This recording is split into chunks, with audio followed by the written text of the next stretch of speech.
Hi friends, please subscribe to Amravati Media and press the bell icon for more latest updates. BJP లేకపోతే TDP జనసేనకు scene లేదా?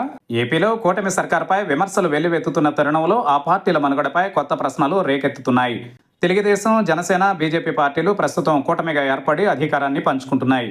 2014లో బీజేపీతో పొత్తు పెట్టుకున్న చంద్రబాబు ఆ తర్వాత బీజేపీతో విభేదించారు. పొత్తు తెగదెంపులు చేసుకున్నారు. కారణం రాష్ట్రంలో ఎదిగేందుకు బీజేపీ తమను అడ్డు పెట్టుకున్నదని ఆరోపించారు. సమాఖ్య వ్యవస్థలను బీజేపీ కాలరాస్తోందని, ఫెడరల్ స్ఫూర్తికి విఘాతం కలిగిస్తున్నదని పేర్కొన్నారు. అనంతరం నాడు కేంద్రంలో అధికారంలో ఉన్న మోడీ సర్కార్తో విభేదించారు. దీంతో కేంద్రంలోని మోడీ సర్కార్ చంద్రబాబుకు వ్యతిరేకంగా పావులు కదిపింది. బీజేపీతో పొత్తు పెట్టుకున్న ప్రాంతీయ పార్టీలు ఆ తర్వాత మనుగడ సాగించడం కష్టమనే ప్రచారం జరుగుతోంది. ఎందుకంటే రాష్ట్రం ఏదైనా గ్రౌండ్ లెవెల్లో బలపడేందుకు లోకల్ పార్టీల సహాయాన్ని బీజేపీ తీసుకుంటుంది. చాప కింద నీరులా తన పార్టీని విస్తరిస్తుంది. ఆ తర్వాత లోకల్ పార్టీని తొక్కేసి అక్కడ శాశ్వతంగా పాతుకుపోతుంది. బీహార్లో అదే జరిగింది. మహారాష్ట్రలోనూ అదే జరిగింది.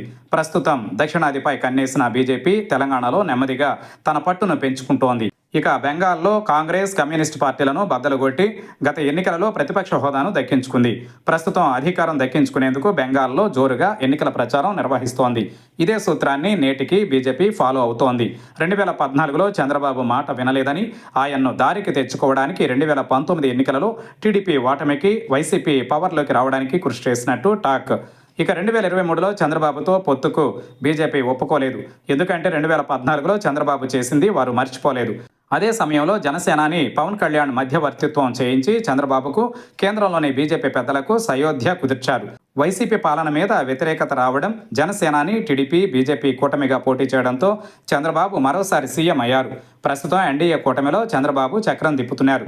నిధులు, అనుమతుల విషయంలో ఆయన హవా నడుస్తోంది. కేంద్రంలో బీజేపీకి సరిపడా మెజారిటీ లేనందున చంద్రబాబు మద్దతిస్తున్నారు. ఇటీవల అమరావతికి చట్టబద్ధత కూడా చంద్రబాబు ఫోర్స్ వల్లే కేంద్రం ఆమోదించిందనడంలో సందేహం లేదు. అయితే బీజేపీతో పొత్తు అంటే పులి మీద స్వారీ చేసినట్టే అని ఇతర పార్టీలు అభిప్రాయపడుతున్నాయి. ఇటీవల సిపిఐ నారాయణ సైతం ఇదే అభిప్రాయం వ్యక్తం చేశారు. ఎందుకంటే ముందు పొత్తుతో మొదలై ఆ తర్వాత ప్రాంతీయ పార్టీలను అమాంతం మింగేయడం బీజేపీకి అలవాటని ఇండియా కూటమిలోని పార్టీలు సైతం విమర్శలు చేస్తున్నాయి.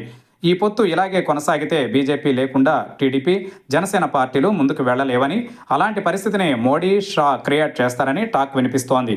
అందుకే చంద్రబాబు, పవన్ కళ్యాణ్ ఈ విషయంలో జాగ్రత్తగా లేకపోతే మున్ముందు ఆ పార్టీల మనుగడ కష్టమవుతుందని నిపుణులు సైతం అభిప్రాయపడుతున్నారు.